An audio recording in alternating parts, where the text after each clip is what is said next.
Hello everybody, it's me, it's DAB, and welcome to a little bit that's something that's not an LP. It's just kind of off the cuff. Smash Bros 4 for 3DS and Wii U is here. It's been here for a while. This is just something I've been wanting to do. Brawl was my game. I mean, I played the crap out of 64 when I was a kid. I never really got good at Melee like some people did. I should have. I wish I would have.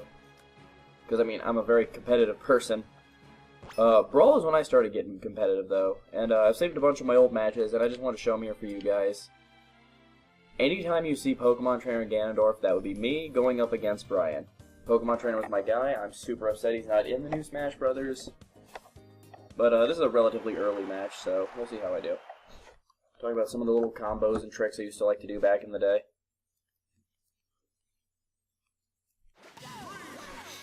Excuse me.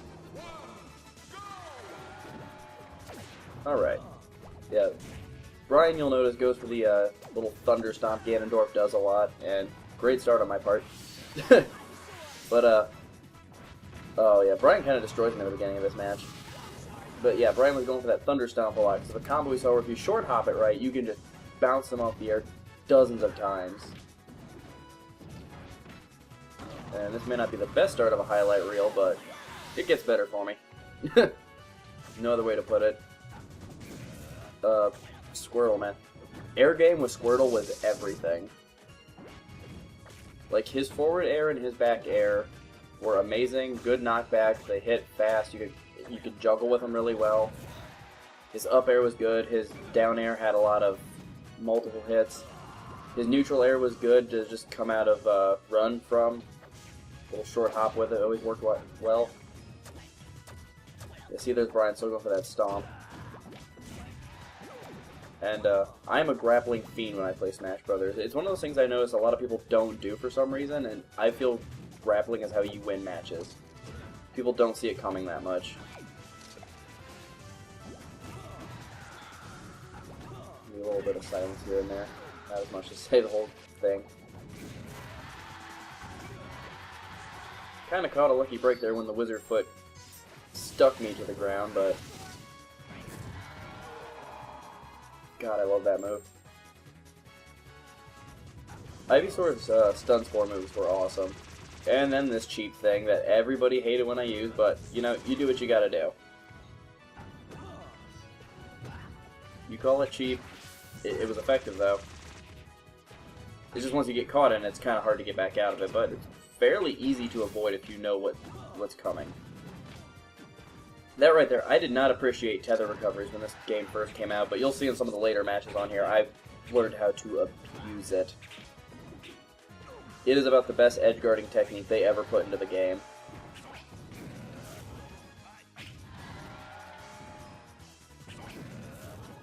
Trying to sweet spot those vines. There is an electrical attack sweet spot at the end of the up air vine whip. I don't get it, but it works really nice. Alright, there's match one.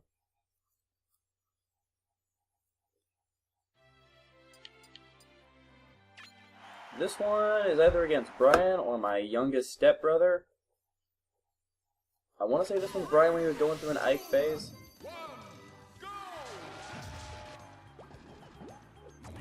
Yeah, like, he played Ike for a bit. I think how slow Ike is just, like, eventually turned him off to the character. He really enjoyed the power, but... And then the irony, he played a lot of Ganondorf, too. Like, I think that's why I had most of the advantage in these matches. Like, so much speed in Squirtle, and I love that raise the roof thing. Oh, there's the infamous tripping mechanic people love so dearly from this game.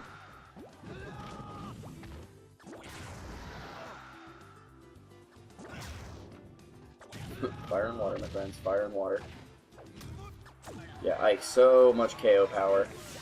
It's just the build-up to his moves takes forever. I know I have a match in the lineup here against my stepbrother where he uses Ike, and you'll know it's him because he way overused the counter move.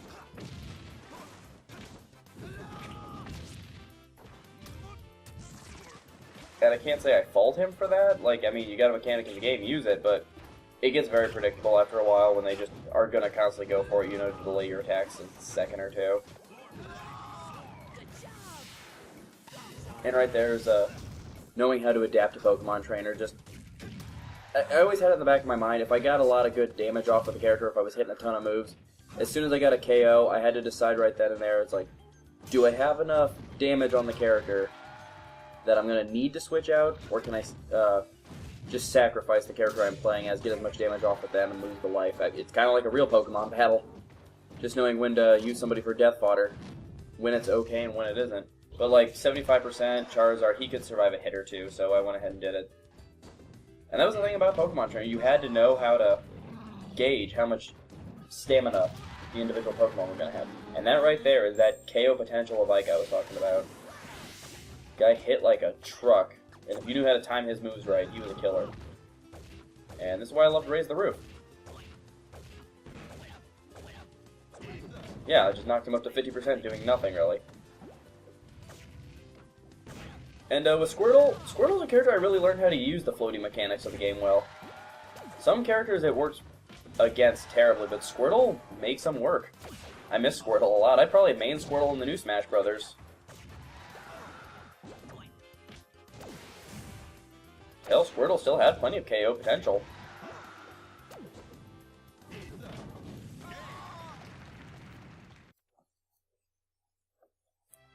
Alright, next one was match 8.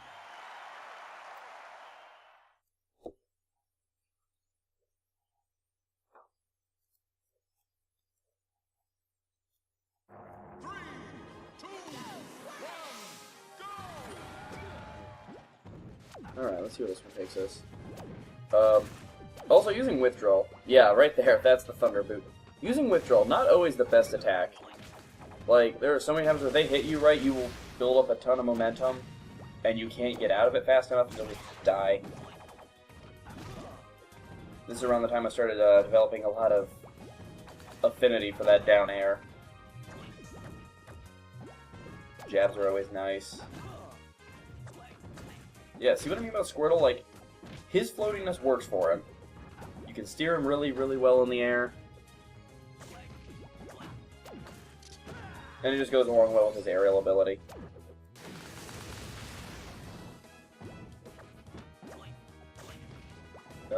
Yeah, like about right now is the time when I would want to, yeah, find a time to switch out. But apparently I wasn't smart enough to do that. I don't know, Squirtle's still okay though. Yeah, hardest part about playing this character was knowing when to switch out.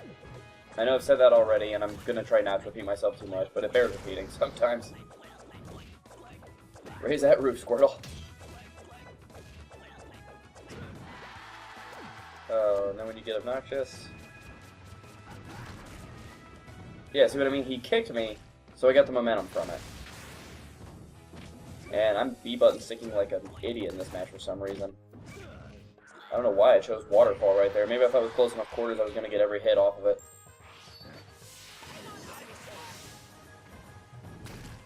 Some of the later matches, I really learned the usability of Ivysaur. He had probably the best combos of the 3 Pokemon in Pokemon Trainer. If you really knew what you were doing with him. Like, his problem was, I believe, he was the lightweight character, so, like, you had to be quick with him. You had to know what you were doing, you had to get out there, you had to know where you were at. And then when I start overusing Razor Leaf, it's because of something I read online about how it's one of those attacks that doesn't get weaker the longer it gets used. It doesn't have that same... I forget what the penalty's called. And brilliant playing on my end. Brian really thought he needed to edge guard that. But that's okay. Squirtle's coming back for rip. Oh, that move.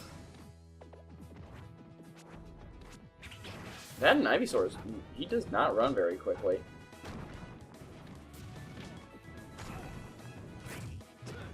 This is a dangerous area for Ivysaur to be in now. Like, almost every ledge is gone, so there's nothing for him to grab onto. Yep. Yep, like right there. There's nothing for me to grapple. Oh, that was a great KO on Brian's part at the end there. It's like, screw it, I've already won. Kill him. And if you know me, the best way to kill anything in this game is with spikes. I love them so much. Meteor Smashes, if you can do it, do it. There is no excuse not to do it. Also, I know I'm like 4 matches in now, but if the audio recording or quality is not as good in this video, I apologize for that in advance. I was just kind of using my headset this time. I didn't feel like setting up the microphone for this. It's not a full-on Let's Play or anything. Yeah, this one's definitely against my brother. I wouldn't be this lax against Brian. And he's going for counter every 2 seconds, so... yeah, this one's not against Brian. This would be my stepbrother. My youngest stepbrother. And that's how you learn to use the tether recoveries. They are, like, really the best edge guarding ability in the entire game. I wish edge guarding was still a thing. It was always fun for me. But, for Ivysaur, I don't remember if it works the same way for, like, Zero Suit Samus, but once you're over the edge, you could be running facing the opposite direction. Do your, tether recovery, you'll auto-grapple the ledge. Some stages it can kill you, like if you were on the ship and did it. Freaking super armor. The, ship from Wind Waker, it can spike you if you, like, yo-yo yourself under the ship. I did not use Ivysaur's tilts enough. Those things hit hard.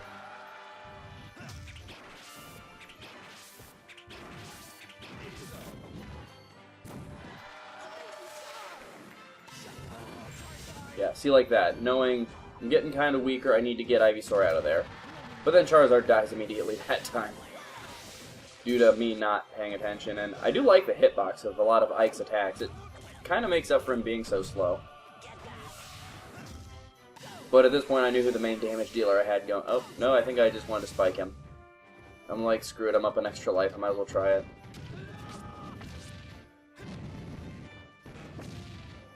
And that forward air of Charizard's is a move I am super pissed they took out. Because of the... Nope, just wanted to spike him. That was it. But, his forward air where he flaps his wings and has this cone of flame, I wish I was still in the game. That.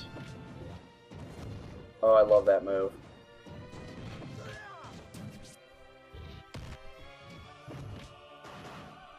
I don't know what it is. The floating of the game does not bother me like it does a lot of people. I mean, I understand people love the fast-paced action of Melee, the heavy falling.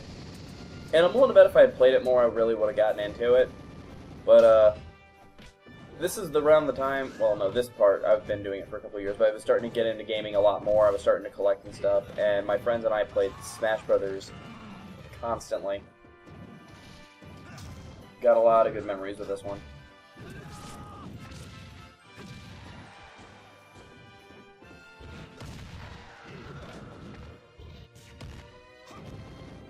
Yeah, it had really good knockback, even at low damages like that. If you could sweet spot it.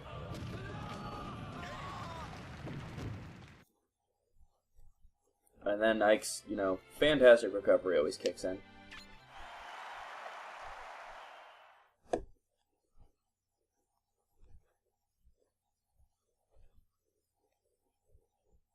don't remember this one being particularly great, I just remember it being kind of fun. I don't even know who's playing Donkey Kong in this match. There's something I'm really upset I didn't get in here. Was a match where Brian was playing as Sheik. Brian was a beast with Sheik in Smash Bros Brawl. He didn't play her as much because she doesn't have a lot of kill moves. At that point, I think he needed to just more learn how to shift to Zelda to get the kills. Because he was good with Zelda, too. He was just better with Sheik.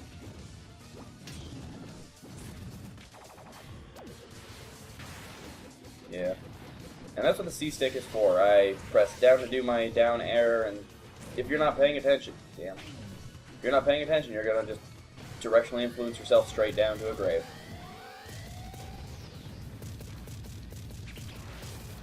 I don't think it's Brian playing as DK, because I don't think he would just go straight. Yeah, right there. That is the ridiculous love I have for those tether recoveries now. And that neutral air of Ivysaur's has a lot of damage building ability. It can actually spike too if you get the back leg. Oh. Yep, that happened.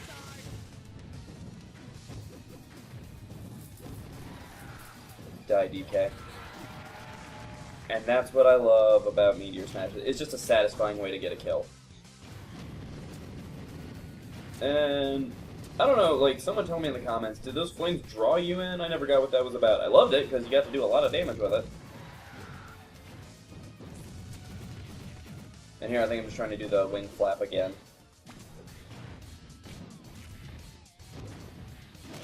That's my problem in a match I don't take as seriously. I get a little I just keep going for meteor smashes and stuff. I mean, I'll do them in serious matches if I feel I really can pull it off. It's like... But if like this was going on, I would give it up. I'd be like, it's not worth it, just focus.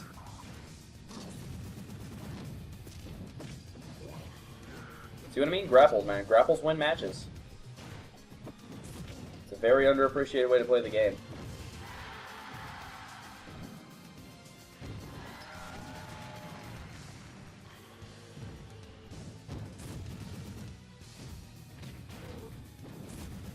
I miss gliding too. It was a fun mechanic, and it was really nice for recovery for certain characters. And I think Charizard has one less jump now than he used to.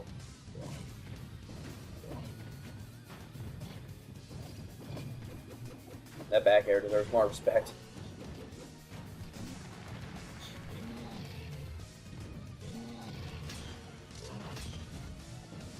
Couple of... I don't know why. I do this again in the next match. I'm going to show the, like, wanting to just dance with my...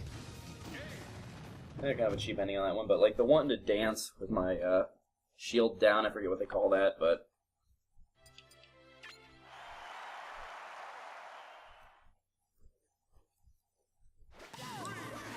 Sometimes it bites me in the ass. It's just when I'm having fun with it, you're like, why not? This one I'm pretty sure is my stepbrother, too. I think from here on out, if it's me and Brian, you're going to see Pokemon Trainer and Ganny. Also, a fun story why I chose Pokemon Trainer in Brawl. I saw it was coming out, and I just said from the get-go, that is going to be my new main character. And then I saw he was going to have like that penalty to his stamina the more Pokemon stay out, and I'm like, oh, he's going to be terrible, and I'm going to get good with him. We're not going to have this Tears bullcrap in Brawl like was the thing in Melee. I'm going to get good with it. And Tears, of course, came back, but I feel people did play more who they wanted to play, and I got told at a couple anime conventions I was the best Pokemon Trainer player they'd ever seen. Didn't get very far, but I still got good with my favorite character, so that's what matters, right?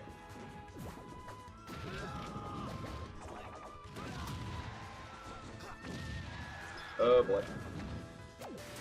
Yeah. And once again, the floatiness works for you. Like, in Melee, I don't think a character like Squirtle with just an okay recovery move and one double jump would have been able to recover from that. Oh, and there's a later one coming up where the roofs of this house can let you do some dickish moves to people. Like that, you basically get to spike with them.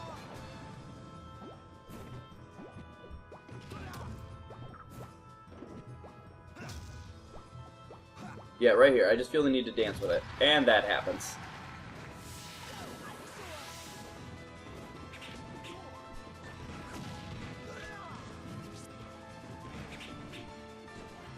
Oh, a lot of good times with this game. Yeah, like right there. And I mean, it auto-grapples that ledge, so it blocks anybody else from grabbing it. Tether recovery is amazing.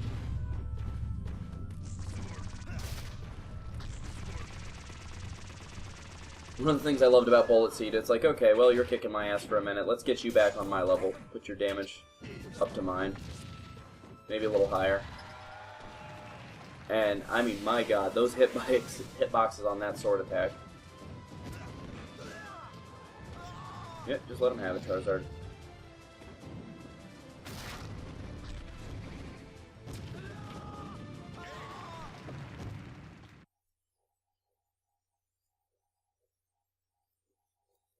Alright.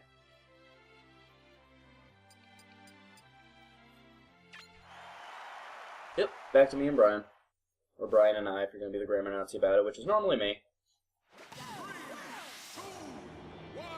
Brian might not be too satisfied I'm putting up some of these old ones on there, because there's one in here where he was like, really dick, you had to record that.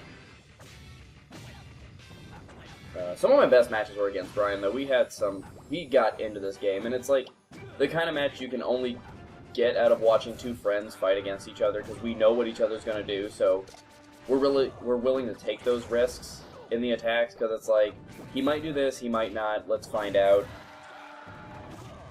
And it's the closest thing to Melee and Brawl you're going to get, except for Project M. Or Brawl Plus. I don't remember if that ever materialized or not.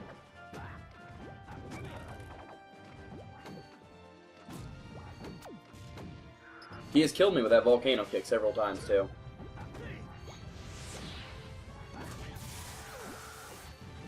Yep, Squirtle with them drop kicks.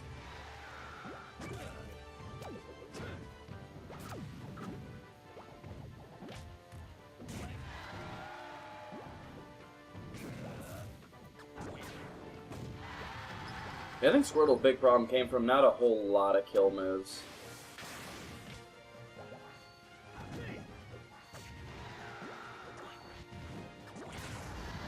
I guess you can tell that the time of release, Diamond and Pearl was the big thing, because I've seen like Magnezone and Electivire on the stage.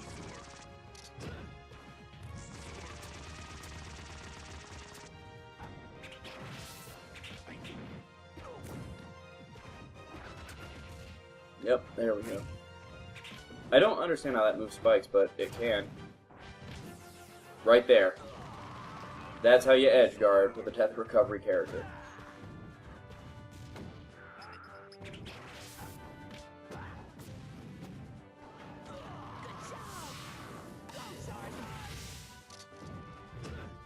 Alright, Charizard, show me what's up.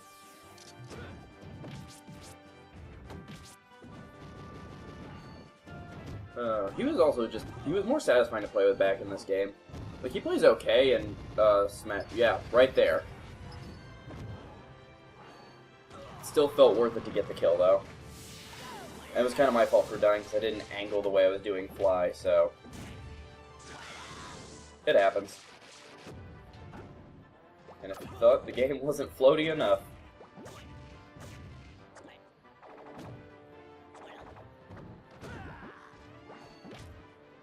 Excuse me, guys. I'm kind of sleepy recording these.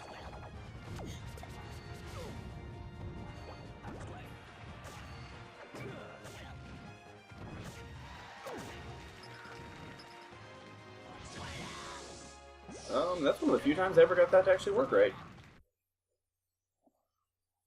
Alright, now we gotta skip quite a few to get to the next one.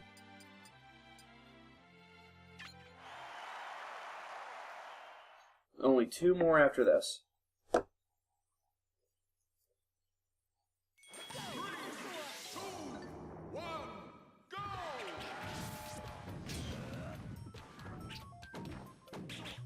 I don't remember what about this one I wanted. That's a very nice early game combo. Juggle with, not juggle, but I don't know how to word it, but rapidly do Ivysaur's back air to someone. I know we have a trampoline fight in this battle. Or match, whatever you want to call it.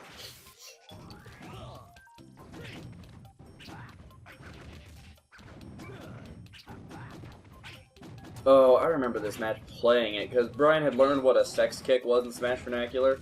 So the entire time we were battling, he just kept doing the neutral, like going, sex kick, sex kick. Let's see if I can hit him. And here's our trampoline fight. Sex kick, sex kick, sex kick.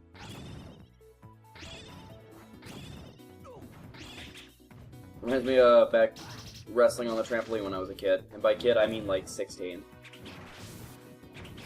I get into wrestling too late. Yeah, he started to fall in love with that kick. Not as much as he loves Link's neutral air, which he belovedly called the dragon kick.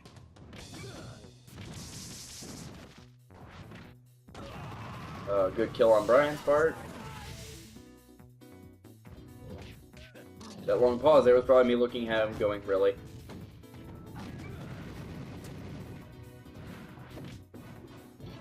And at this point, I'd clearly had enough of him.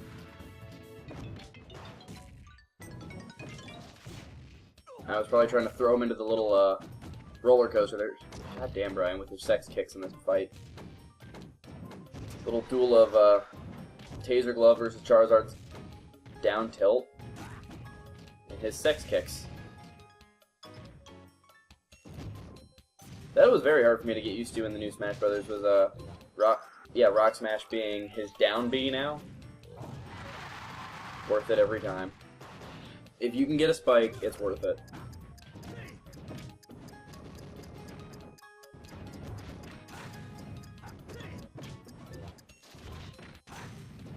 And man, I don't know what they call it, like the wizard's grab or something. I forget what they call it, but The fact that they made it spike starting in the... Oh, here's where I have a whole bunch of fun with spikes.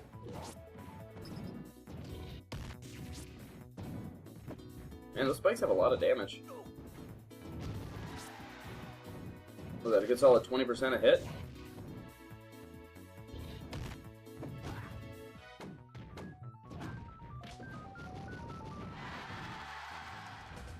I want to know what stopped him. It was like an item fell from the sky and like just stopped his momentum, unless that little thing that shows you how good your signal is stops you. Alright. I'll show that one last. It's the shortest one.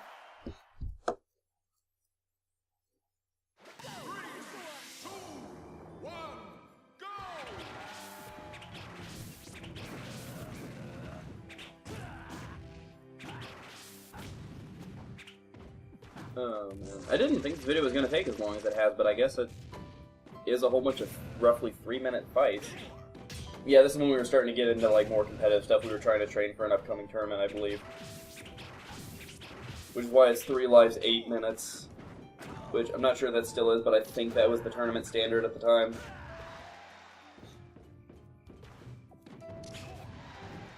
And I just always liked Smashville. And I think I tried to edge grab that time, it didn't work for me. Oh, that's also a personal rule of ours. If you see the balloon, you hit it. Nothing else matters.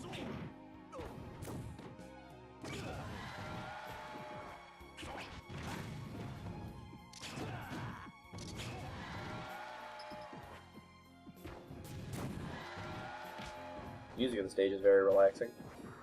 I think that time I was just angry about the balloon.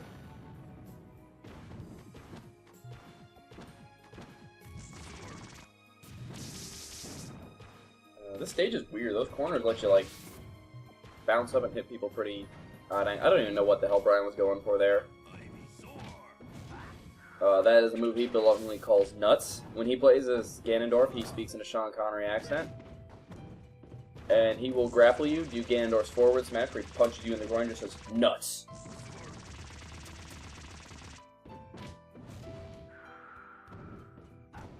Maybe someday we'll get a more fresh recording of Brian and I playing Smash Brothers. Probably be on the new one though, which is fine because neither one of us has enough practice in that. Also Charizard's back air apparently has minor spiking ability. It just isn't that good.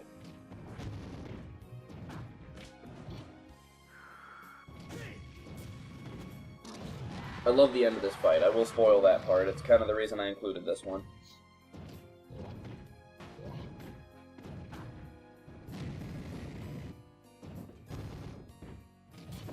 Right. Getting close to it, I know that much. Get that balloon, Charizard.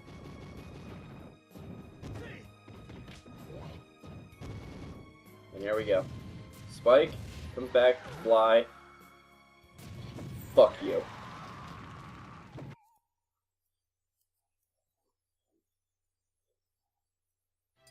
And then this one, because it's super short, but still probably going to put us over the 30-minute mark of the video.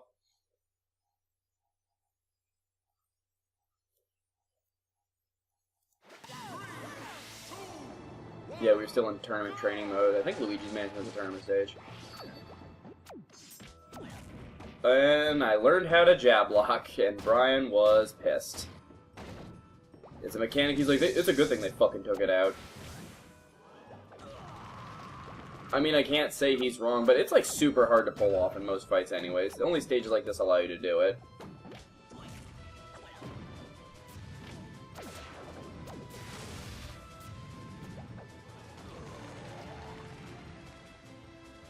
Yeah, and if you're wondering, this is the fight where when I saved the recording, Brian was like, really, dick? Technically didn't die in it.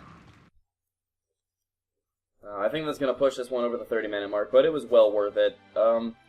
Yeah, Smash Bros Brawl was my game back in the day. And as you saw, you watched matches from 2009 clear up till 2012. And, well, that was that for this one. Thank you for watching, everybody. Until next time.